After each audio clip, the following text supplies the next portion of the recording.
The results of Common University Entrance Test, second largest test being conducted in India, are out, and this is the debut year for the CUET examination. There are a lot of questions, there were a lot of questions before the examination, and now that the results are out, there are a lot of questions among students as well. The Delhi University has emerged as the top choice for most of the students as far as the CUET aspirants across the country are concerned.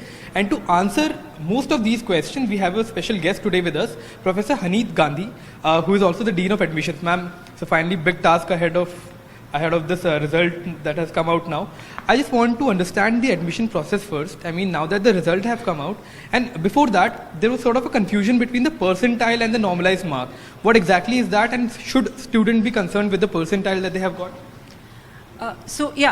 So the CUET scorecard does have two kinds of marks in it. They have percentile, which the NTA is actually calling it equi-percentile. Okay. In the scorecard, it shows as percentile. Okay. And the second column talks about the normalized marks. Okay. If you look at it very carefully, you will see only the normalized marks have been given in the word form as well, which means they are most important. Right. And for all our eligibility and admission purpose, we will be considering the normalized marks.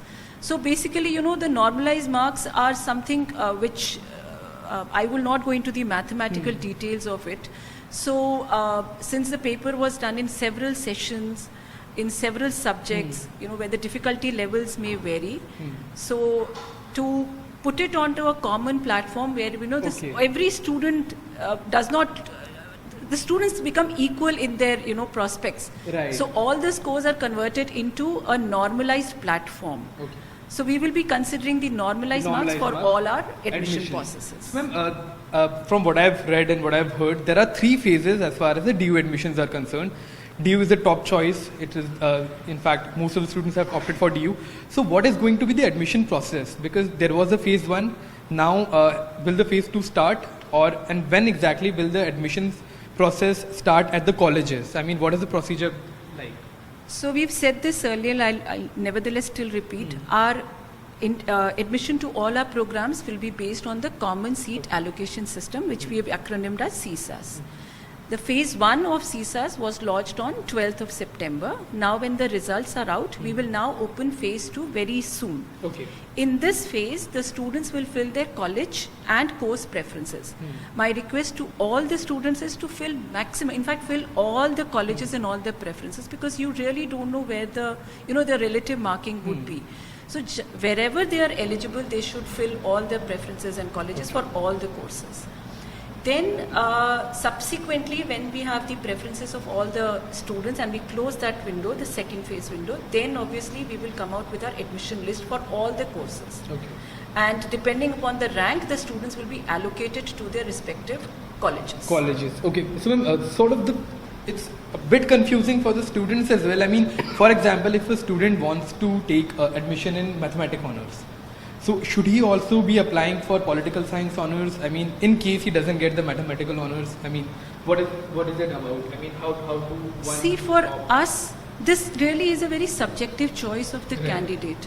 If you're interested in political science honors, please come forward, or history honors, please come forward and apply for it. Okay.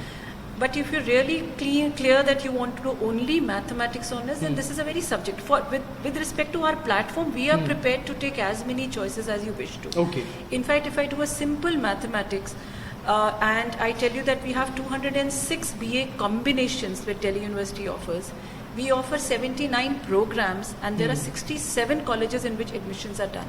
So a simple, combination matrix would tell you that it is huge.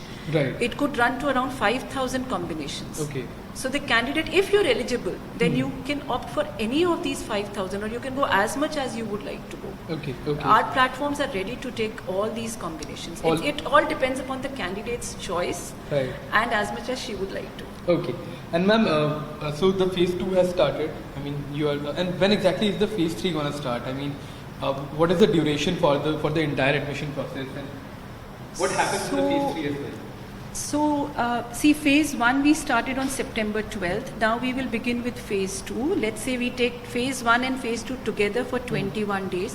So maybe by October mid we will come out with our first list. Okay. And the admission will start taking place by October mid. So maybe we should be ready to do our admissions from 1st of November. 1st of November. So what happens in phase 1 and what is difference in phase 2? I mean, that is Not much of a difference. Phase 1 was launched earlier before the CUET right. results were announced.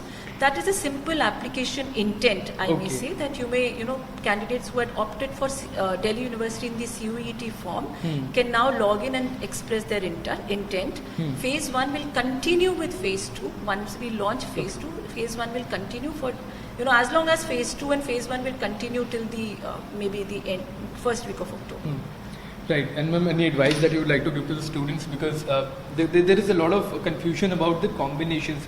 And I have this, if we talk about the marks that a student has, for example, if I open sort of an admit card of a student, here, if we just zoom into it, and the figure and the percentile score, so what are the best combinations for this student who has marks, So, see, this is a science student who's appeared in English, chemistry, mathematics, physics and general test. Right.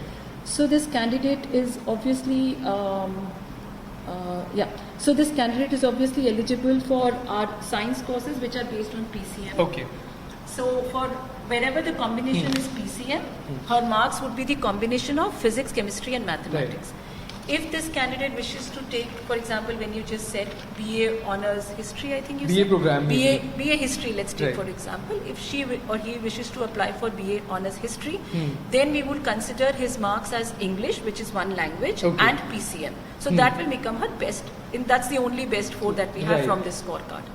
However, if he also wishes to apply for BA program, then there are 2 combinations. One is language and 3 subjects. Okay. The other is language, 1 best subject and 1 general test. The students were aware of all of these combinations Yes, beforehand, they were right? all are on our website Right. in our bulletin of information, which was released I think on 5th of April. So these combinations, and there are a lot of illustrative examples explaining this also.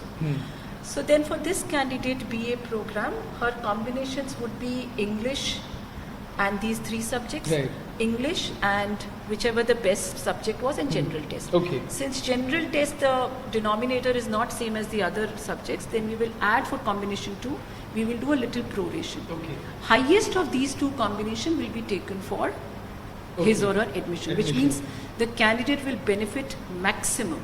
All right. Whichever combination we take, she or he will benefit maximum. Ma'am, just one last thing, because we have seen that this was the debut year for CUET. There are a lot of technical glitches initially, and now the task will be in front of the UGC and the universities per se, as far as the entire procedure of admission is concerned. So, are you, looking, at it optimistically? What is the outlook like? Of the university, Delhi University, because you have the biggest task at hand. How do I look? I think I look pretty confident. I'm confident our systems are in place, right. and I'm thoroughly. Our systems are thoroughly in place. We have done all what we had to do, dry runs, and of course I'm keeping my fingers crossed. And one last thing, ma'am, before I wrap it up, the academic session is starting from November. So how is it gonna?